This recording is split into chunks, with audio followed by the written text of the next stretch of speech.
Please don't forget to like and subscribe and do hit the bell icon. Class 10th English Worksheet number 53, date 12th of November 2020. Good morning, students. First of all, write your name here, then your class teacher's name here. Today we will read the extract taken from our book First Flight, chapter 3, Two Stories About Flying. The story number 2, The Black Aeroplane. This is a mysterious story. The writer was flying his Dakota aeroplane. Suddenly, he was caught in a big cloud and his compass, radio, and other instruments failed. There was not much fuel in his plane. Suddenly, he saw a black aeroplane near him. The pilot in that plane guided him. As a result, he was able to land safely, but he was greatly surprised when the woman at the control center told him that there had been no other plane except the writer's Dakota on the sky that night. ये एक बड़ी ही mysterious अजीब कहानी है, रहस्यमय कहानी है। इसमें जो राइटर है वो अपना एरोप्लेन डकोटा एरोप्लेन उड़ा रहा था। तभी वो एक बड़े बड़े क्लाउड्स के बीच में फंस गया और उसकी कंपास, उसके रेडियो और दूसरे इंस्ट्रूमेंट्स ने काम करना बंद कर दिया।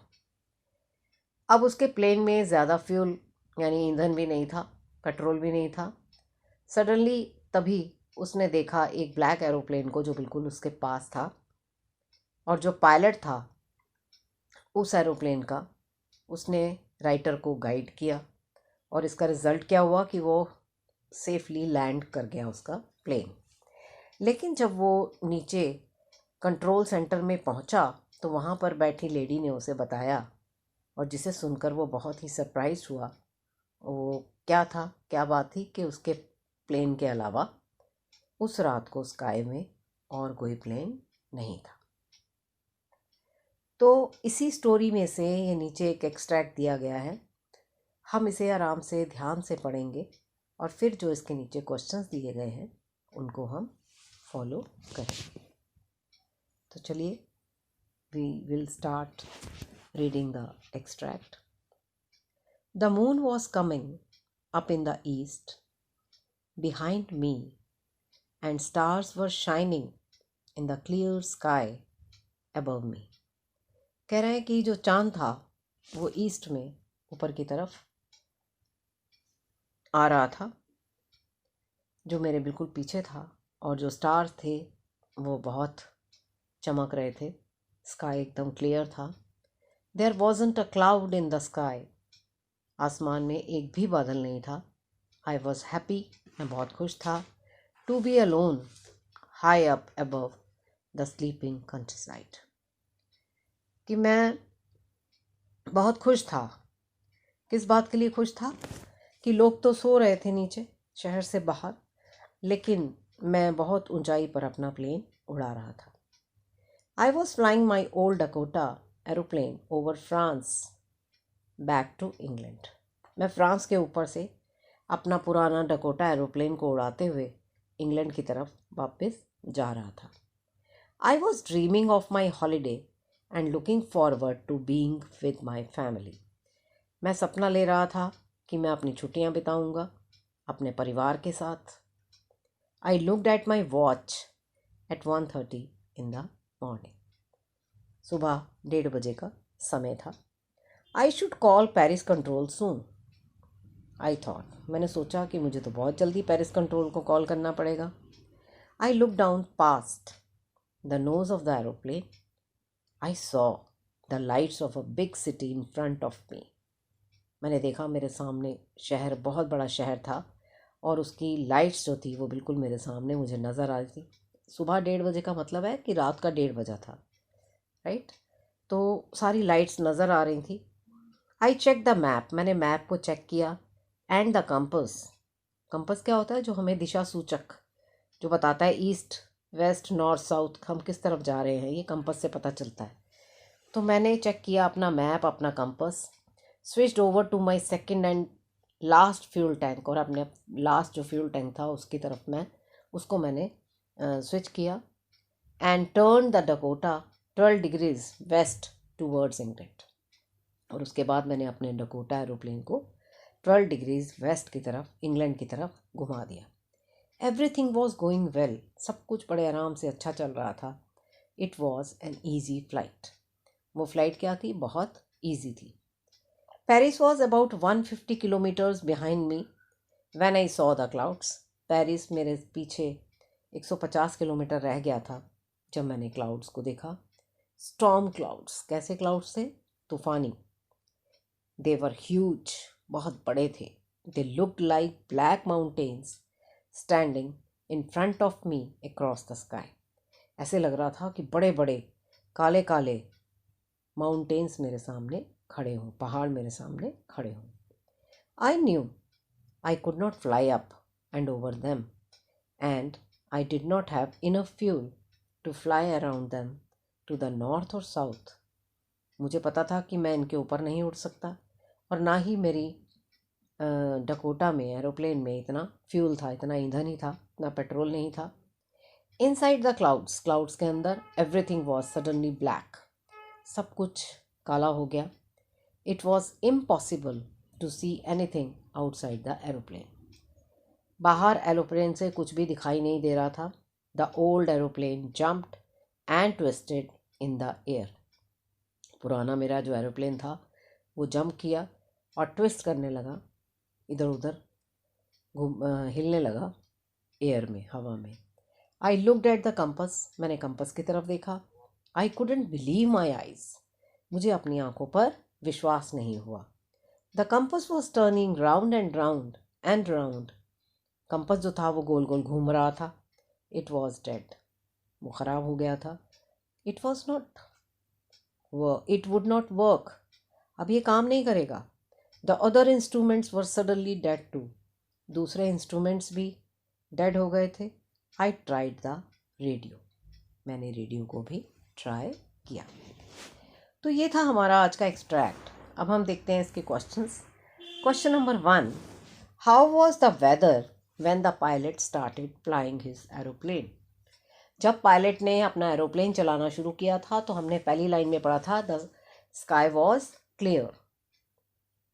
तो इसका मतलब क्या है? इसका जो आंसर है option number 2, the weather was, how was the weather when the pilot started flying his aeroplane? It was a clear weather. Next question, choose the option that lists the set of statements that are not true, जो false है, जो true नहीं है, according to the given extract, हमें उनको देखना है। तो इसमें कौन सा सेट है? नीचे देखिए ABCD 4 ऑप्शन दिए हुए हैं। तो फर्स्ट सेंटेंस देखिए, the pilot was flying his old Dakota aeroplane over France back to Italy, back to England था, इटली नहीं था। तो ये वाला जो है ये रॉन्ग है, means it is not true. ठीक है, तो नंबर 1 हो गया।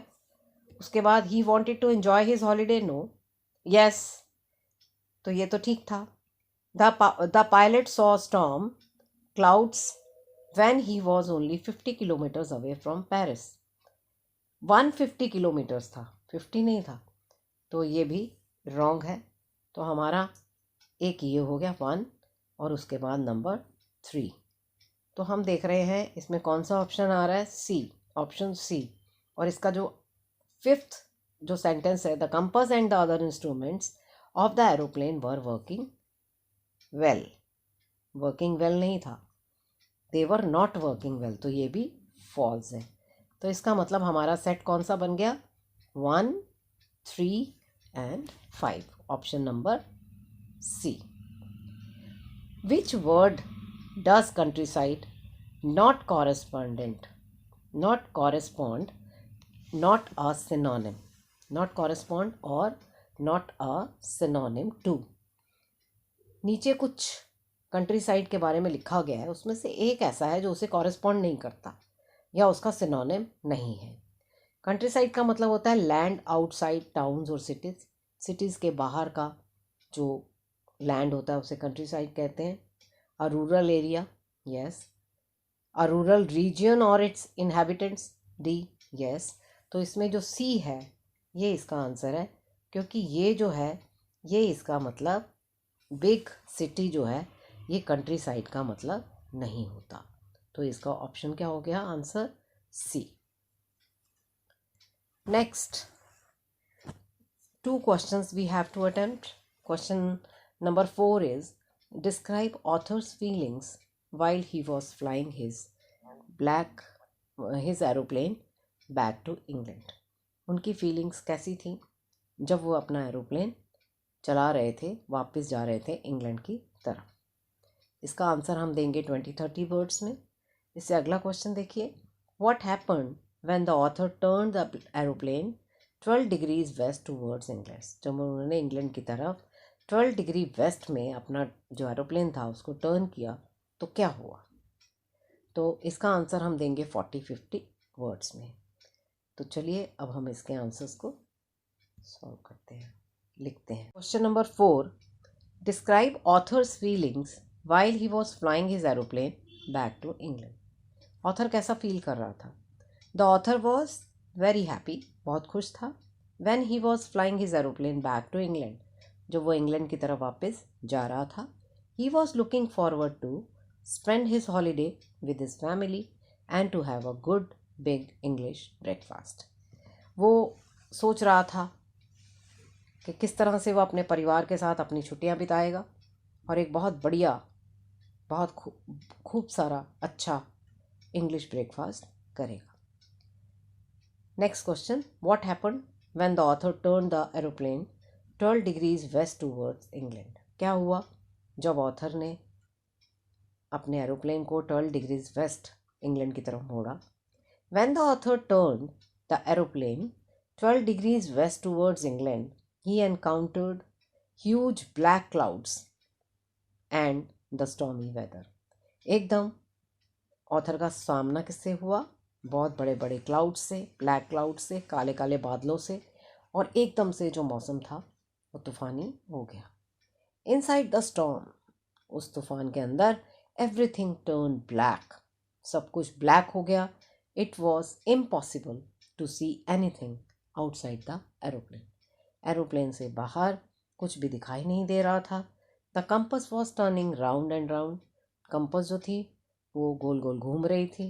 इट वॉज डेड, वो बिल्कुल ख़राब हो गई थी। The other instruments were suddenly dead too, और दूसरे इंस्ट्रूमेंट्स भी डेड हो गए थे। तो ये थे हमारे 2 क्वेश्चंस तो हमें वर्कशीट्स में दिए गए थे। अब आज का जो आपके लिए मैसेज है कोविड अप्रोप्रिएट बिहेवियर के लिए, वो देखते हैं। To stay safe in the fight against कोविड-19, वियर अ मास्क। अगर आप सेफ रहना चाहते हैं कोविड-19 के अगेंस्ट फाइट करते हुए, तो आपको हमेशा एक मास्क पहनना चाहिए। तो ये था हमारा आज की वर्कशीट 53 का सॉल्यूशन।